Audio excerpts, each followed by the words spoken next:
بسم اللہ الرحمن الرحیم۔ محترم ناظرین، سانحہ کربلا کے اسباب کے سلسلے میں بننے والی ویڈیو کا آج دوسرا حصہ پیش کیا جا رہا ہے۔ مورخین کے مطابق اس وقت عالم اسلام کی 5 نامور شخصیات جناب حسین ابن علی، عبداللہ بن عمر، عبداللہ ابن عباس، عبداللہ ابن زبیر اور حضرت عبد الرحمن بن ابی بکر رضی اللہ تعالی عنہم نے یزید کی جانشینی پر بیعت نہیں کی۔ ان کی بیعت سے انکار کی 2 بنیادی وجوہات تھیں۔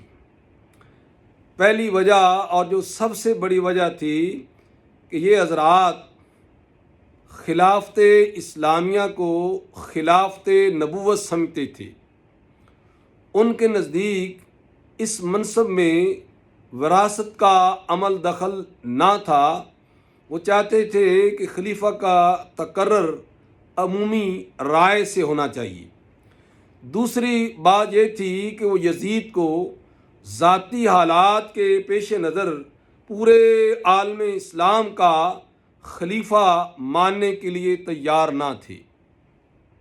اس کے بعد حج کے موقع پر مکہ مکرمہ میں جناب حسین ابن علی اور عبداللہ بن زبیر رضی اللہ تعالی عنہما دونوں امیر معاویہ کے پاس گئے اور ان کے سامنے 3 تجاویز رکھیں۔ ان تجاویز کو دیکھتے ہوئے یہ ذہن میں آتا ہے کہ وہ اسلامی خلافت کا احیاء چاہتے تھے۔ اسلامی خلافت کا تصور ان کے ذہن میں کیا تھا؟ ان میں سے پہلی تجویز یہ تھی کہ جس طرح رسول اللہ صلی اللہ علیہ وآلہ وسلم نے کسی خاص شخص کو متعین نہ فرمایا، اور آپ بھی اس طرح کسی کو متعین نہ فرمائیں، بلکہ معاملہ پبلک پر رائے عامہ کے لیے چھوڑ دیں۔ دوسری تجویز یہ دی کہ جس طرح خلیفہ اول جناب ابوبکر صدیق رضی اللہ تعالی عنہ نے اپنے بعد اپنا جانشین ایسے شخص کو نامزد کیا جو ان کا رشتہ دار نہ تھا، آپ بھی ایسے ہی کریں کہ آپ کسی ایسے شخص کو جانشین نامزد کریں جو آپ کا رشتہ دار اور آپ کی اولاد نہ ہو۔ تیسری تجویز یہ دی کہ جس طرح خلیفہ دوم جناب سیدنا عمر بن خطاب رضی اللہ تعالی عنہ نے 6 آدمیوں کی کمیٹی مقرر کی جس میں سے خلیفہ کا تقرر کیا گیا، آپ بھی ایسی ہی ایک کمیٹی بنا دیں جس سے خلیفہ کا تعین کیا جائے، اور ساتھ ہی کہا کہ ان تجاویز کے علاوہ ہمیں کوئی اور تجویز پسند نہیں ہے۔ قاضی ابو بکر ابن العربی مالکی لکھتے ہیں کہ اگر حضرت امیر معاویہ رضی اللہ تعالی عنہ ابن زبیر کی اس رائے پر عمل کرتے اور اپنے بیٹے کو جانشین نامزد نہ کرتے اور معاملہ شورا پر چھوڑ دیتے تو یہ کام ان کے لیے افضل تھا، لیکن انہوں نے افضل کام کو چھوڑ دیا۔ بعض علماء کے نزدیک حضرت امیر معاویہ رضی اللہ تعالی عنہ سے اپنے بیٹے کو جانشین نامزد کرنے میں اجتہادی غلطی واقع ہوئی ہے۔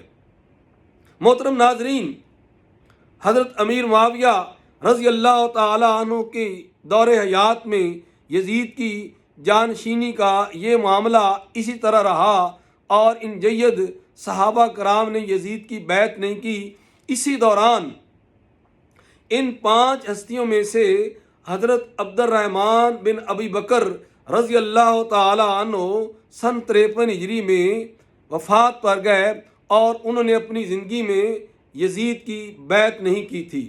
اس کے بعد جب سن 60 ہجری میں حضرت امیر معاویہ رضی اللہ تعالی عنہ کا انتقال ہوا اور اس کے بعد یزید تخت نشین ہوا تو اس نے اپنی تخت نشینی کے فوری بعد یہ حکم صادر کیا کہ 3 حضرات حسین ابن علی، عبداللہ ابن عمر اور عبداللہ بن زبیر سے بیعت لی جائے۔ اس کی وجہ کیا تھی؟ اس کی وجہ یہ تھی کہ وہ ان 3 حضرات سے خوف زدہ تھا۔ اسے یہ معلوم تھا کہ اگر ان حضرات نے میرے خلاف رائے قائم کی تو پوری مملکت، پورا عالم اسلام میرے خلاف اٹھ کھڑا ہوگا۔ ادھر اہل کوفہ کو جب یہ معلوم ہوا کہ حضرت امیر معاویہ کا انتقال ہو گیا ہے اور عبداللہ ابن زبیر اور جناب حسین ابن علی رضی اللہ تعالی عنہما نے یزید کی بیعت کرنے سے انکار کر دیا ہے، تو کچھ کوفی وہاں سلیمان بن سرد الخزائی کے گھر پر جمع ہوئے اور انہوں نے سیدنا امام حسین رضی اللہ تعالی عنہ کو خط لکھا کہ ہم یزید کی بیعت کرنے کے لیے تیار نہیں ہیں، آپ کوفہ تشریف لے آئیں، ہم آپ کی بیعت کریں گے۔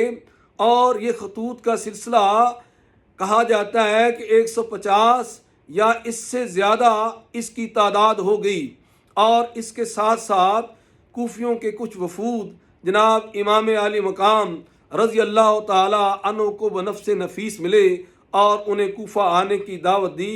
ان حالات کو دیکھتے ہوئے سیدنا امام حسین رضی اللہ تعالی عنہ نے اپنے چچا زاد بھائی امام مسلم بن عقیل کو حالات کا جائزہ لینے کے لیے کوفہ روانہ کیا۔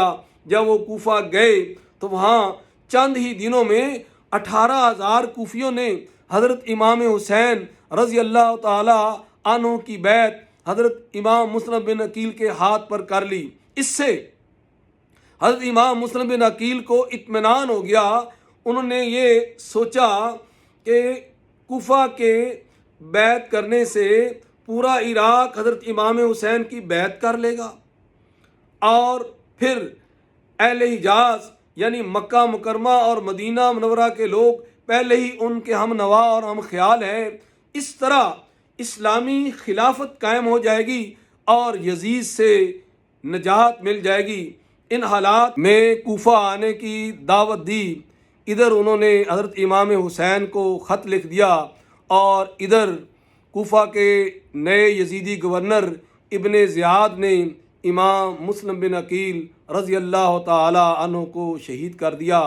ناظرین محترم، اگر آپ کو یہ میری ویڈیو پسند آئے تو پلیز اس کو لائک کریں اور سبسکرائب کریں۔